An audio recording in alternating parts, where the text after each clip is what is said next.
Esta creencia en el purgatorio está también basada en el peligroso concepto de que las obras y las oraciones de los vivos pueden alterar el destino de los muertos. Pero Jesús dejó muy claro que no existe ni el limbo ni el purgatorio. Tras la muerte, el siguiente pensamiento consciente de una persona es en la resurrección y en su eterna recompensa.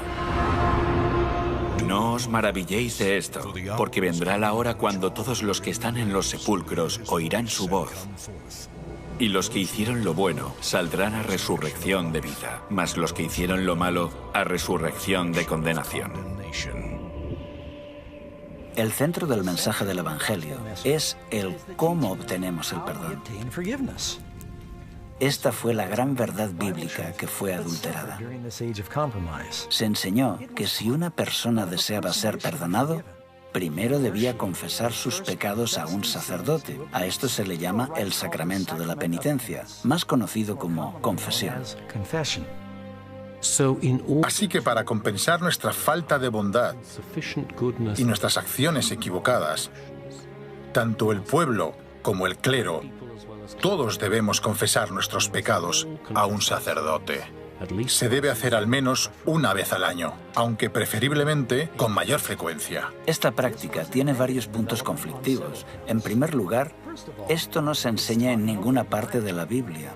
Por otra parte, un mortal toma el lugar de Cristo. Y por último, se impide que Dios pueda comunicarse con las personas directamente. Además, coloca al sacerdote en un compromiso, ya que se entera de las malas acciones de sus feligreses.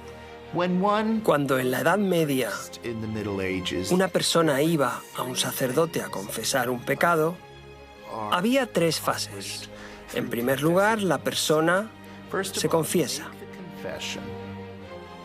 Luego el sacerdote asegura que la persona está absuelta. El pecado se ha ido. Por último, como ha violado las leyes de la Iglesia y las enseñanzas de Cristo, tiene que hacer una obra de penitencia en compensación al pecado cometido. La Biblia enseña que la humanidad no puede hacer nada para salvarse. Es por esto que Jesús vino.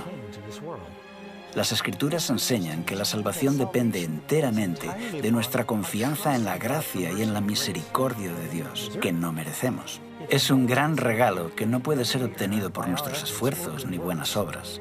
Incluso nuestra obediencia es el resultado del don de la gracia. La doctrina del Nuevo Testamento de la salvación por la fe es hoy ampliamente comprendida y aceptada. Pero en la época oscura de la Edad Media era fácil convencer a las masas analfabetas de que tenían que realizar obras para ganar el favor de Dios. Les decían que para que un pecador tuviera la esperanza de apaciguar a Dios, debía pagar grandes sumas de dinero, realizar dolorosas obras de penitencia y una agotadora peregrinación. Esto también incluye la necesidad de recitar oraciones repetitivas como un requisito para obtener el perdón. 40 Ave Marías, 10 Padre Nuestros, poner una moneda en la colecta. En las religiones paganas del mundo, la idea de oraciones o cantos repetitivos no es nueva.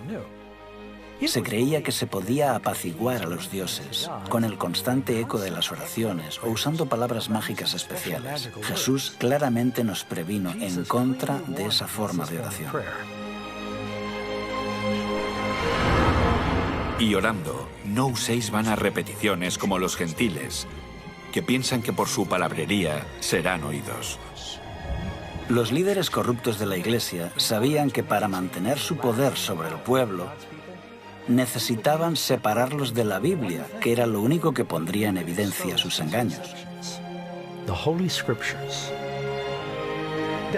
Al principio la Biblia no fue apartada de la gente, era accesible. Pero con el tiempo, las personas comenzaron a darse cuenta de las contradicciones y desafiaron al clero. Por eso les convenía que la Biblia no fuera accesible al pueblo llano. Solo los sacerdotes podían interpretar las Escrituras porque mezclaban la Biblia con la tradición. Así que la tradición era la norma para interpretar la Biblia y los únicos que entendían esta larga tradición eran los sacerdotes. Ellos podían leer las Escrituras, pero la mayor parte de la gente común no. Así se aseguraban que la Biblia se interpretara de forma que armonizara con la tradición. Desde el siglo V al siglo XV, durante 1000 años de historia, se enseñó, y así fue aceptado, que solo los líderes religiosos estaban suficientemente cualificados para explicar los textos sagrados. Al hombre común se le dijo que nunca podría comprender las Escrituras sin ayuda de un sacerdote. Con este gran engaño, los miembros de la Iglesia quedaron sumergidos en la oscuridad. Mientras tanto, la Iglesia, que antes era un baluarte de la verdad bíblica, ahora era una organización política corrupta, adornada con ceremonias espiritistas. No es de extrañar que este periodo estuviera marcado por el deterioro cultural, económico y espiritual. Es conocido como el oscurantismo.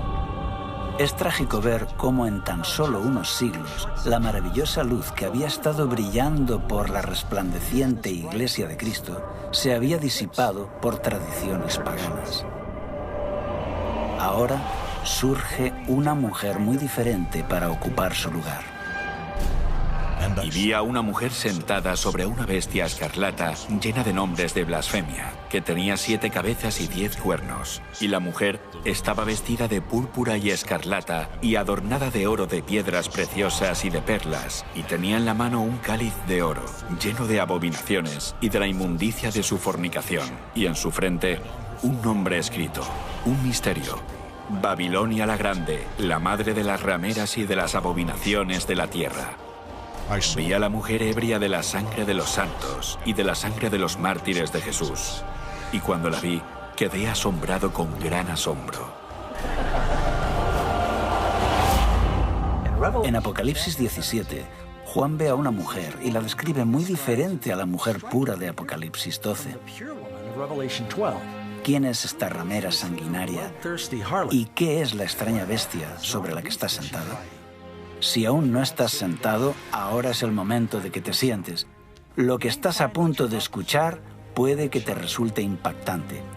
Solo hay un imperio, una iglesia, una institución que encaje con la descripción de esta profecía, la Iglesia Católica Romana.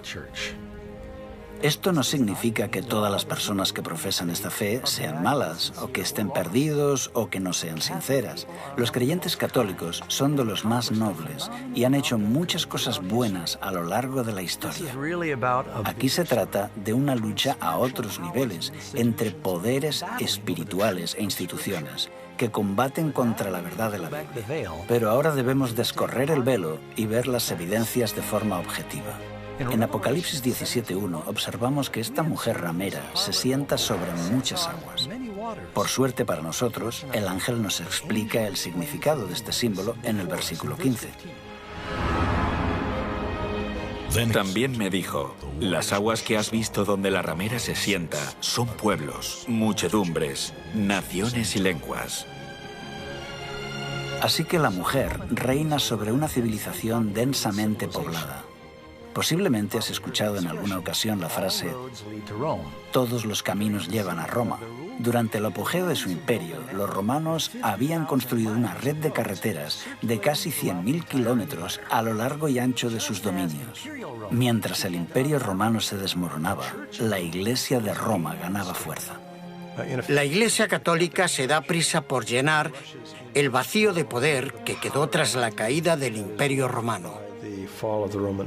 Cuando a mediados del siglo V, Atila, el rey de los hunos, avanza hacia la ciudad de Roma con su ejército, es el Papa, el obispo de Roma, y no el emperador, quien sale a detenerlo. El papado está buscando tener la preeminencia, tanto en el terreno político como religioso. La profecía también indica que la mujer está sobre una bestia con 7 cabezas y 10 cuernos. Estos son símbolos.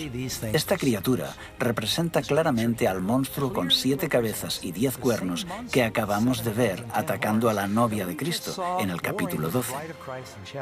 Y es la misma bestia que todo el mundo está obligado a adorar en el capítulo 13. Entonces, ¿qué representan estas 7 cabezas y 10 cuernos? Las 7 cabezas son 7 montes sobre los cuales se sienta la mujer. Y los 10 cuernos que has visto son 10 reyes. Solo hay una ciudad en el mundo que se asienta sobre 7 colinas, una ciudad grande, y esa ciudad es Roma. Así que no hay lugar a duda de que cuando Juan habla de esta mujer, está hablando de Roma. Aquí se puede ver la relación. 7 cabezas son 7 montes. En Apocalipsis 12, 7 cabezas. En Apocalipsis 13, 7 cabezas de nuevo. Aquí se puede ver la relación. Es dentro de la ciudad de Roma llamada la ciudad de las 7 colinas, donde se ubica hoy el Estado Vaticano. Solo hay una iglesia que también es un país independiente y tiene poder político mundial, el Vaticano. Este país, con la población más pequeña del mundo, se estableció como un estado independiente con 44 hectáreas dentro de la ciudad de Roma. Tras los muros de la Ciudad del Vaticano, viven menos de 1000 personas. Viven en este pequeño país gobernado por el Papa, quien tiene poder absoluto, ya que él reúne el poder ejecutivo, legislativo y judicial. Embajadores de todo el mundo se reúnen con el Papa y sus representantes, buscando la influencia y la orientación de este poder religioso internacional. Incluso las Naciones Unidas se reunieron para escuchar al Papa. Cuando cayó el Imperio Romano de Occidente, el territorio se dividió en 10 regiones principales. Los 10 cuernos representan a los 10 reyes o reinos en los que se dividió la Roma imperial. Los 10 cuernos describen a Roma, que se divide en 10 reinos más pequeños. El catolicismo, a lo largo de la historia, ha dominado muchos reinos. Vemos que la Iglesia dominó el poder político. La mujer está sobre la bestia. Esto indica que durante muchos siglos ella dominaba. Aquí se ve la unión de la Iglesia y el Estado.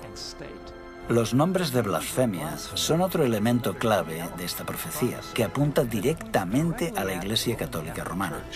Nosotros ocupamos en la tierra el lugar del Dios Altísimo.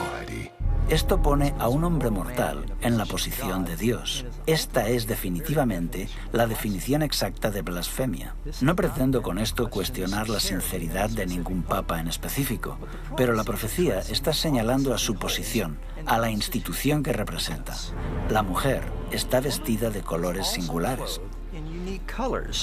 Se dice que la mujer tiene colores muy concretos. Ya no viste de blanco. En cambio ahora lleva colores que representan realeza y prostitución. Estos colores en concreto vemos que aparecen en la historia de la Iglesia cristiana más adelante. Son los colores de los sacerdotes. No eran tan solo los colores de los césares romanos, sino que, según la Enciclopedia Católica, el púrpura es el color oficial de los obispos y el escarlata el de los cardenales. Además de los colores púrpura y escarlata, vemos que esta ramera o iglesia corrupta tiene muchas joyas. Cuando uno considera los innumerables tesoros artísticos de oro, plata, perlas, la Iglesia Católica Romana es con diferencia la institución religiosa más rica de la tierra. Todos los años vienen turistas de todo el mundo para ver la deslumbrante opulencia de la Iglesia romana. Otra señal preocupante de esta mujer se encuentra en el versículo 6. Vi a la mujer ebria de la sangre de los santos y de la sangre de los mártires de Jesús. La historia revela que la Iglesia de Roma fue la mayor opresora de los cristianos y judíos a lo largo de los siglos. De hecho, los historiadores señalan que más de 50 millones de mártires fueron víctimas de la terrible Inquisición y persecuciones de la Iglesia de Roma. Lo que tenemos aquí es una profecía que dice que la Iglesia entablaría una terrible persecución. Eso es exactamente lo que sucedió. La Iglesia construyó una gran estructura legal, conocida como la Inquisición, para interrogar y torturar a los disidentes, forzando al mayor número posible a retractarse de sus ideas y ejecutando a los líderes del movimiento para evitar que divulgaran sus ideas. El mayor número de muertes que se haya registrado en la época ocurre cuando la Iglesia romana persiguió a los que no estaban de acuerdo con ella. Este grado de represión continúa durante toda la Edad Media. Así que esta mujer o iglesia es un poder opresor que persigue a los verdaderos seguidores de Cristo. Veremos a varios valientes que arriesgaron sus vidas por exponer las influencias paganas corrosivas y por compartir la palabra de Dios en este tiempo de oscuridad espiritual. El pueblo que andaba en tinieblas vio gran luz. Los que moraban en tierra de sombra de muerte, luz resplandeció sobre ellos. Había un joven que vivía en Lyon, Francia, que cambiaría el curso de la historia cristiana. Pedro Valdo, también conocido como Valdés. Era un joven comerciante, rico y educado. Tuvo una experiencia que le cambió la vida. Un amigo de Valdo murió de forma repentina. Al darse cuenta de la brevedad de la vida y de la vanidad de los tesoros mundanos, Valdo tomó la firme decisión de dejar todo por Cristo. Dio sus riquezas a los pobres y se convirtió en un predicador itinerante. Valdo enseñaba que la Biblia debía entenderse de forma literal y predicaba a la gente en su propio idioma. Alentó a los creyentes a vivir vidas sencillas y de pobreza. También denunció con valentía los excesos de los sacerdotes. Alrededor del año 1170, Pedro Valdo había reunido un gran número de seguidores, llamados los pobres de Lyon. Pedro Valdo inspiró el movimiento valdense, un grupo de creyentes en la Biblia que vivían en Francia e Italia. Era un católico laico que se inspiró en el ejemplo de la iglesia primitiva. Organizó un grupo de predicadores que viajaban enseñando el Evangelio. Predicó en contra de la transustanciación y la misa. Algunos de ellos sí que acudían a misa, pero hacían también sus propios servicios de culto. Cuando los inquisidores oficiales patrullan por Europa, comienzan a encontrar por todas partes personas a las que llaman valdenses. Eran pequeños grupos que estaban esparcidos por toda Europa. Eran gente sincera. La mayoría solían asistir a iglesias católicas, pero recibían a pastores itinerantes que viajaban 1 o 2 veces al año para predicarles, quizá anualmente o cada 2 años. Allí donde Pedro Valdo iba, vio que las personas estaban deseosas de conocer la verdad. Él creía que había hambre de la palabra de Dios. Así que Valdo le pagó a un clérigo para que le ayudara en la traducción del Nuevo Testamento al francés. En Lyon, Valdo encargó a religiosos eruditos que prepararan una traducción de una porción de la Biblia y de algunos escritos de los padres a la lengua vernácula. Sería algo entre francés y provenzal. Esta tradición de obtener copias de la escritura en la lengua común de la gente parece haber comenzado en las comunidades valdenses. Llevaban consigo las escrituras, actuaban como comerciantes y negociantes y compartían las escrituras con el pueblo. Incluso hay referencias de que enviaban jóvenes a las grandes universidades y escuelas de la región. Allí podrían compartir su fe y comprender la teología de la época y de esa forma alcanzar a una comunidad más amplia. Pero Roma no podía tolerar por más tiempo esa libre circulación del Evangelio entre los campesinos. En 1179, el Tercer Concilio de Letrán condenó oficialmente las ideas de Valdo como heréticas. Más adelante, él y sus seguidores fueron excomulgados. Expulsados de Lyon, los valdenses se refugiaron en los valles altos del Piamonte y en los Alpes franceses. Aquí Cada familia hizo de la Biblia su tema de estudio. Se memorizaron los evangelios de Mateo y Juan y muchas epístolas. Al no disponer de imprenta, se dedicaban a copiar a mano las escrituras. Conocidos por su adhesión estricta a la Biblia, estos predicadores extendían sus enseñanzas por el extranjero, mientras viajaban como vendedores ambulantes. Para no ser descubiertos, escondían en el forro de sus ropas sus copias a mano de pasajes de la Biblia y las compartían cuando encontraban a alguien que estaba abierto a escuchar. Incluso tras la muerte de Pedro Baldo en 1218, la Iglesia de Roma continuó persiguiendo ferozmente a los valdenses.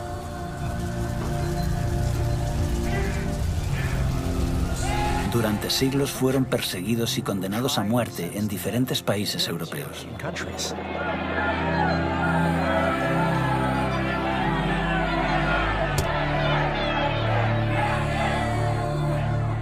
El Espíritu Santo incitó a muchos dentro de la Iglesia a levantarse con valentía a favor de una reforma. Uno de ellos era John Wycliffe, teólogo inglés y predicador laico, traductor y profesor en Oxford. Cuando comenzó a señalar los errores dañinos que se enseñaban a los creyentes, su educación le dio una gran ventaja.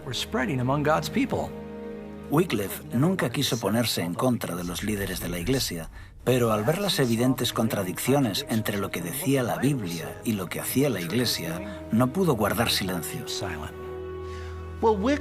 Es extraño que alguien como Wycliffe se convirtiera en hereje porque era catedrático de Oxford. Fue educado en la estructura de la Iglesia, pero estaba afligido por lo que veía a su alrededor. Cuando vio que Roma sustituía las Sagradas Escrituras por la tradición, acusó a los sacerdotes de privar a la gente del pan de vida. Creía que la Biblia era una autoridad suprema y organizó la traducción de la Biblia. Tenía seguidores llamados lolardos, quienes iban por todas partes distribuyendo la Biblia y predicando. Creían en la importancia de leer la Biblia. Leían la traducción de Wycliffe y creían en una religión más sencilla, que ya los valdenses y otros habían promovido en el siglo XII.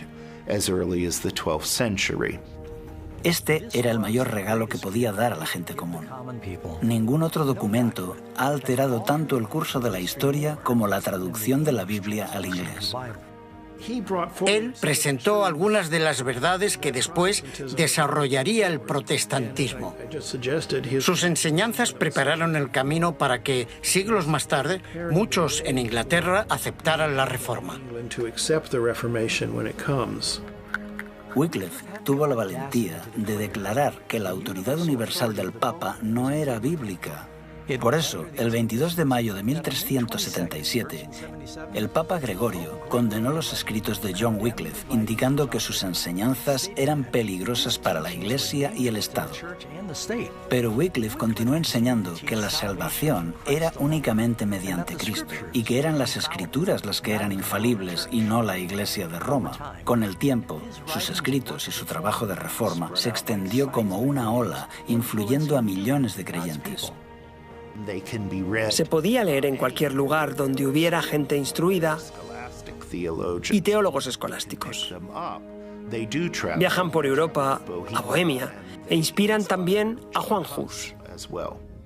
Hus comparte con Wycliffe su desacuerdo sobre la transubstanciación, el poder del clero y la riqueza de la Iglesia. Hus era muy joven cuando Wycliffe falleció, pero sus escritos tuvieron una poderosa influencia en su vida y su misión. Fue un predicador de Bohemia, profesor en la universidad y por un tiempo fue capellán del rey. Se le confió la tarea de predicar en una pequeña capilla que acababa de ser inaugurada, la capilla de Belén.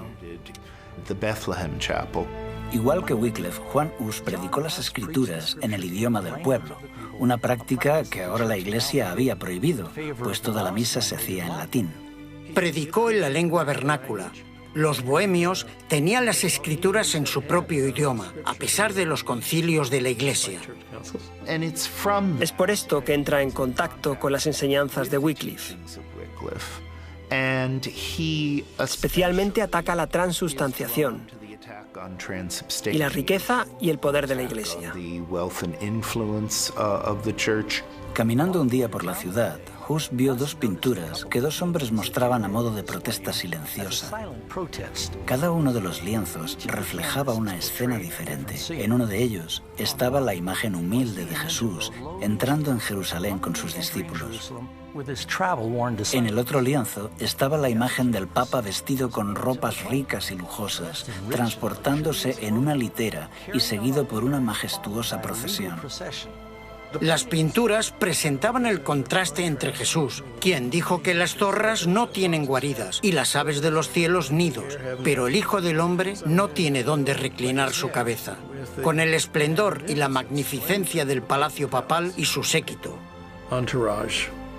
Movido por estas imágenes, comenzó a denunciar públicamente el orgullo, la ambición y la corrupción del clero. Sin miedo, hizo un llamado de reforma a la Iglesia. Si había que interpretar las Escrituras según lo que la Iglesia creía,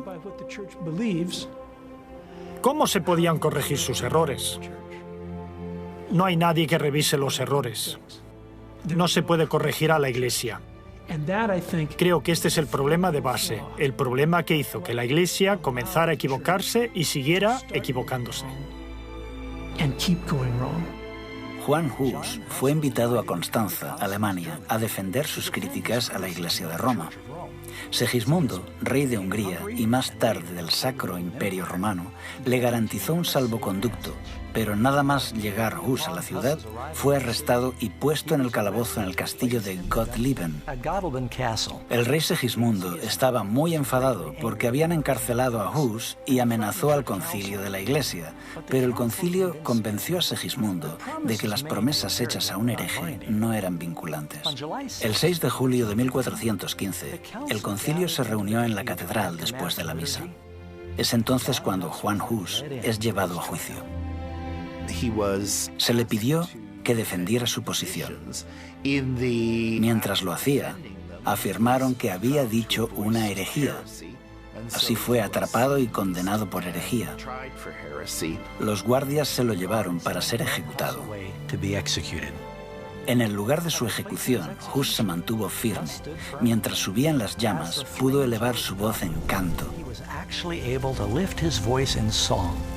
Al morir, Hus predijo que en 100 años Dios levantará a un hombre cuyo clamor por una reforma no podrá ser reprimido. Martín Lutero creció en un hogar humilde en Mansfield, Alemania.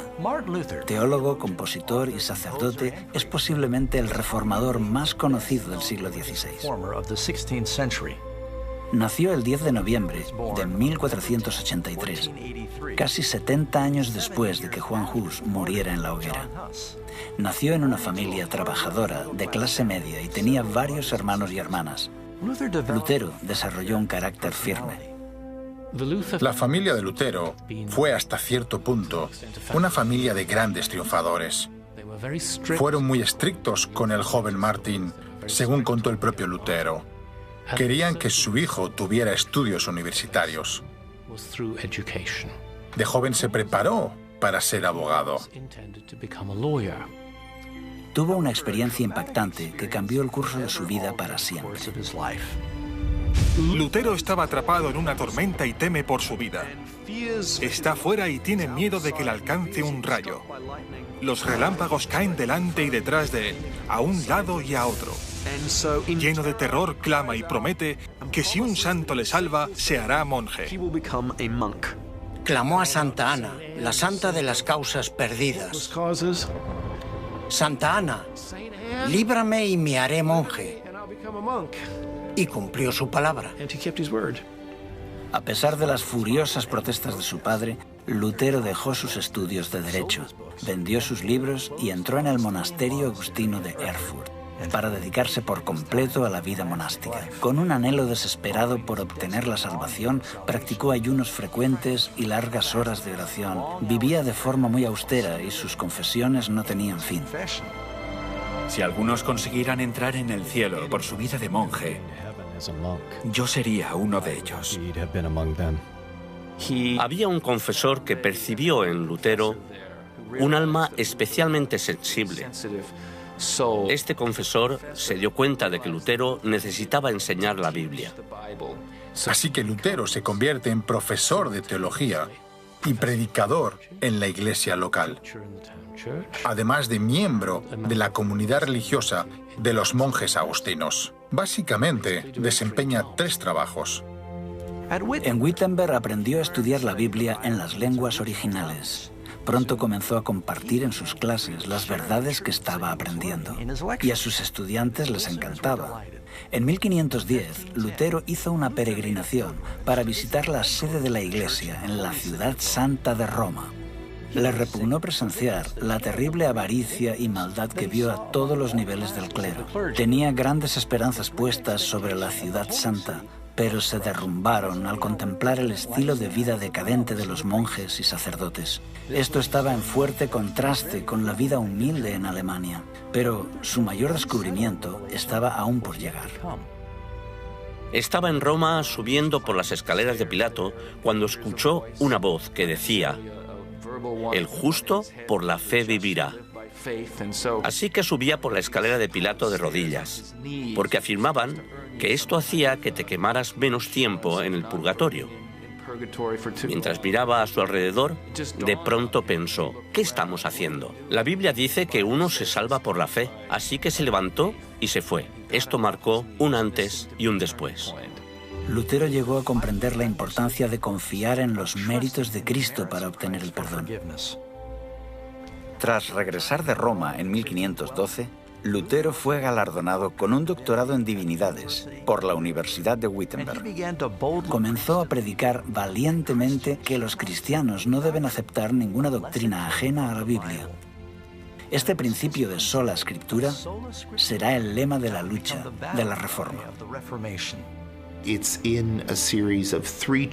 En 1520 presenta una serie de 3 tratados donde explica que las tradiciones de la Iglesia se han corrompido por añadidos humanos y que la Iglesia solo debe seguir el testimonio de la Biblia. Esto es lo que explica el declive de la Iglesia, que la gente perdió de vista la Biblia y la capacidad de leerla por sí misma. Había una barrera entre el pueblo y la Biblia, entre los fieles y Cristo. Cuando Martín Lutero y sus colegas declararon que la Biblia era la única autoridad válida, comenzó el resurgir de la Iglesia. Sola escritura, tota escritura, prima escritura, y hacen que la situación cambie. En la misma época, Roma estaba excavando el suelo para la construcción de la nueva y magnífica Basílica de San Pedro. La Iglesia envió a Alemania a Johann Tetzel para vender indulgencias con el fin de recaudar los fondos necesarios para la catedral. La Iglesia cree no solo que sus servicios y ofrendas pueden ayudar a los muertos, también dice que el jefe de la Iglesia de Occidente, el Papa, gracias a la gran abundancia de gracia acumulada en la Iglesia, puede declarar que los pecados de alguien quedan borrados tras su muerte. Esto es lo que recibe el nombre de indulgencia. La indulgencia plenaria absolvía a la persona de todos los pecados cometidos hasta ese momento y, según decía la Iglesia, aceleraba el proceso del purgatorio, llevando a la persona directamente al cielo. A finales de la Edad Media, la Iglesia está convencida que puede decirle a la gente: si estás dispuesto a hacer una ofrenda a la Iglesia te dará una indulgencia en forma de ofrenda para un familiar, amigo, pariente, ser querido que haya fallecido. Supuestamente ese ser querido escapaba de forma inmediata de las torturas del purgatorio. Esto se hizo una creencia muy popular en los siglos XIV y XV. La gente pedía indulgencias. Lutero descubrió que algunos de sus feligreses compraban indulgencias y se indignó. Cuando la gente vino a él para canjear sus indulgencias, se negó rotundamente a validarlas. Lutero les dijo que lo que tenían que hacer en realidad era arrepentirse sinceramente de sus pecados y abandonarlos. Esto fue lo que forzó a Lutero a entablar una batalla con su amada Iglesia. El 31 de octubre de 1517, Lutero clavó su famosa protesta en la puerta de la iglesia de Todos los Santos de Wittenberg. ¿Qué son las famosas 95 tesis que Lutero clava a la puerta de la iglesia del castillo de Wittenberg? Es una invitación académica al debate. Él anota 95 tesis y lo que básicamente está diciendo es: estas son mis propuestas. Estaban mejor redactadas de lo que uno se puede imaginar porque estaban pensadas para el debate. Las 95 tesis eran solo 95 propuestas sobre las que pretende entablar un debate en la universidad. Esta es una práctica habitual en el mundo académico a finales de la Edad Media. Así que Lutero está realizando un ejercicio estrictamente académico. Es como publicar un artículo en una revista académica de la actualidad. Yo mismo, como historiador, no espero que muchas personas lean mi trabajo. Solamente piensas en alcanzar a un círculo muy estrecho. Así que clava sus tesis a la puerta del castillo de Wittenberg, porque tradicionalmente es allí donde se publican las invitaciones al debate. Así que Lutero no esperaba despertar tanto revuelo. Atrajo la atención de mucha gente, incluyendo la del Papa. Lutero no deseaba despertar la hostilidad de la Iglesia. Él cree que las aceptarán. De hecho, si nos remontamos a los padres de la Iglesia, incluyendo a San Agustín, encontramos en sus escritos muchos puntos que concuerdan con lo que Lutero decía. Así que Lutero esperaba que la gente dijera: «Oh, genial, gracias por aclararlo». Tal vez fue un poco ingenuo, pero posiblemente es el resultado de su formación académica. Él no pretendía ni mucho menos empezar un nuevo movimiento.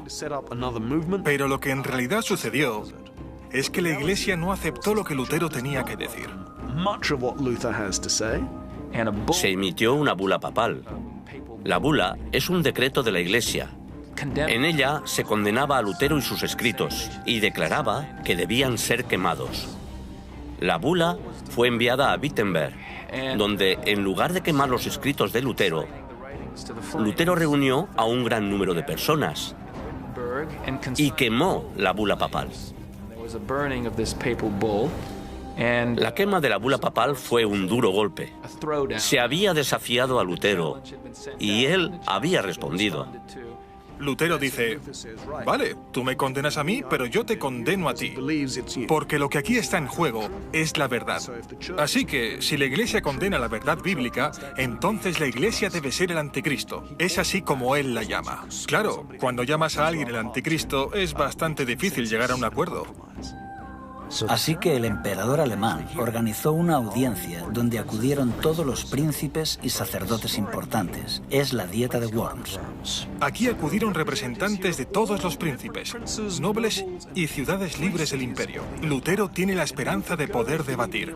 La Iglesia sabe que Lutero es muy elocuente y no van a darle la oportunidad de hacerlo.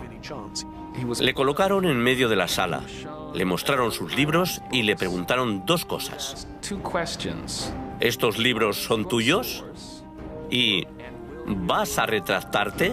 ¿Rechazas las doctrinas que has escrito en ellos? No respondió inmediatamente. Dijo: «Sí, son mis libros, pero en ellos hay muchas cosas escritas y necesito tiempo para pensarlo». Casi pierde sus nervios, pero logra controlarse y al día siguiente viene y comienza a jugar con las palabras. Cuando le dicen: «¿Estas son tus obras? ¿Y te retractas de ellas?», Lutero responde: «¿Pides que me retracte de todas mis obras? Todos en la Iglesia están de acuerdo con algunas de ellas.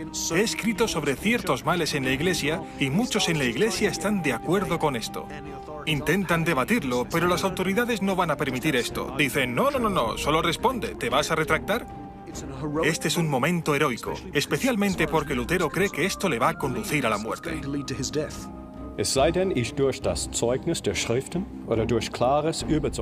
A menos que se me convenza mediante el testimonio de la Biblia o claros argumentos de la razón, pues no creo ni a papas ni concilios. He sabido que muy a menudo han errado y se han contradicho entre sí. Mi conciencia está cautiva de la palabra de Dios. No puedo retractarme y no me retractaré de nada. Pues ir contra la conciencia no es seguro ni correcto. Esta es mi posición. No puedo obrar de otro modo. Que Dios me ampare. Amén. El concilio no pudo decir mucho en respuesta a esto, pero Lutero fue declarado un criminal. Sus escritos fueron prohibidos y ordenaron su detención. El documento decía: queremos que sea arrestado y castigado como un hereje notorio. A Lutero se le había dado un salvoconducto para ir a la dieta de Worms, tal y como se le había dado a Huss para acudir al concilio de Constanza unos 100 años antes. Algunas autoridades instaron al emperador Carlos V a ignorar el salvoconducto, así como Segismundo lo había hecho con el salvoconducto de Huss. Pero Carlos V no quería ser conocido como el segundo emperador que había incumplido un salvoconducto. Cualesquiera que fueran los motivos, Lutero pudo salir de la ciudad y emprendió el camino a casa. Creía que posiblemente alguien lo mataría en el camino, porque había una recompensa por su cabeza. En lugar de eso, Lutero fue secuestrado por agentes de Federico el Sabio, quien había decidido esconder a Lutero por un tiempo. Lo escondió en el castillo de Warburg. Nadie sabía lo que le había ocurrido a Lutero. Muchos creyeron que estaba muerto. Durante un año, en este exilio solitario al que Lutero se refiere como mi Patmos, el ex sacerdote continuó su prolífico trabajo de escritura. Incluso se las arregló para traducir el Nuevo Testamento del griego al alemán. 72 años antes de que Lutero completara su traducción del Nuevo Testamento, Gutenberg había cambiado la historia con la invención de la imprenta. Con esta nueva e increíble tecnología, la verdad de Dios comenzó a extenderse por toda Europa como las hojas de otoño. Así que en medio de esta gran reforma, el Señor armó a su pueblo con la espada de su palabra. Sobre esta misma época, se levantaron otros grandes campeones de la verdad dentro de la Iglesia de Roma. Entre estos hombres valientes que exhortaban al pueblo para que regresaran a las Escrituras, se encuentra Philip Melanchthon, William Tyndale, Juan Calvino y John Knox, por nombrar solamente algunos de ellos. Al tiempo que los reformadores predicaban y la imprenta trabajaba a toda máquina, el pueblo en masa estudiaba la palabra de Dios. Gradualmente, la luz de la verdad comenzó a romper las cadenas de error y la superstición que habían atado a las personas durante siglos. Como un soplo de aire fresco en primavera, Europa experimentó un renacimiento religioso. Y conoceréis la verdad, y la verdad os hará libres.